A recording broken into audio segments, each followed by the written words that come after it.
کسی دانا عقلمند سے کسی نے پوچھا، یا حضرت آپ نے اچھی باتیں کہاں سے سیکھی ہیں؟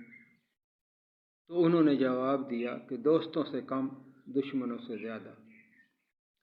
پوچھنے والے نے کہا، یا حضرت دوستوں سے کم کیسے اور دشمنوں سے زیادہ کیسے؟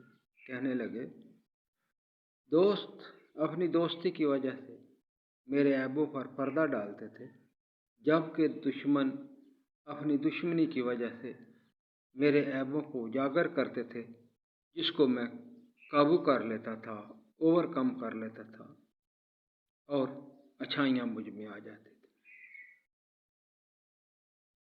کہنے کو تو 50-60 سالہ زندگی کا مختصر دورانیہ، جس میں ایک پیدا ہو کر آخرت کو سدھار جانے والا انسان بہت کچھ پالتا ہے، ان میں ایک دشمنی یا مخالفت بھی ہے۔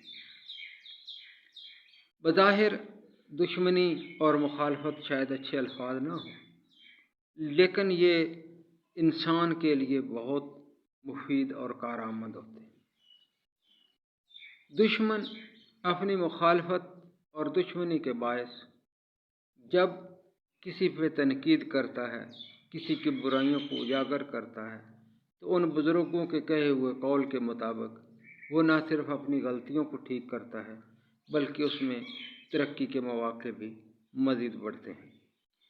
جوں جوں انسان ترقی کی منازل طے کرتا ہے، ان کا خبث اور ان کے حسد کی وجہ سے وہ طرح طرح کی باتیں کرتے ہیں، جس کی وجہ سے یہ ترقی پانے والا، یہ حضرت انسان مزید ترقی پاتا ہے۔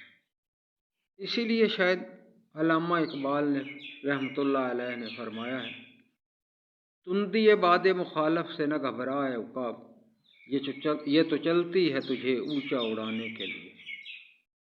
آپ نے اکثر دیکھا ہوگا، مشاہدہ بھی کیا ہوگا، جب ہم پتنگ اڑاتے ہیں تو پتنگ سے باندھی ڈور ہم جوں اپنی طرف کھینچتے ہیں، اسی طرح پتنگ مزید اونچا ہوتا ہے۔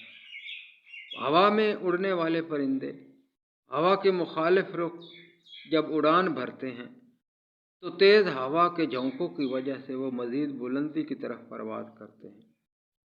اے انسان، تجھے اپنے مخالفین سے، اپنے دشمنوں سے کبھی خوف زدہ نہیں ہونا چاہیے۔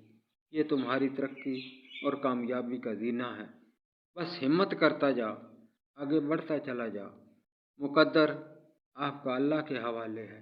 انشاءاللہ جس نے کچھ ہمت دکھائی، اس نے سب کچھ پا لیا۔ اللہ ہم سب کا حامی و ناصر ہو۔ الحمدللہ رب العالمین وآخر دعوانا ان الحمدللہ رب العالمین، والصلاة والسلام علی رسولہ النبی الکریم۔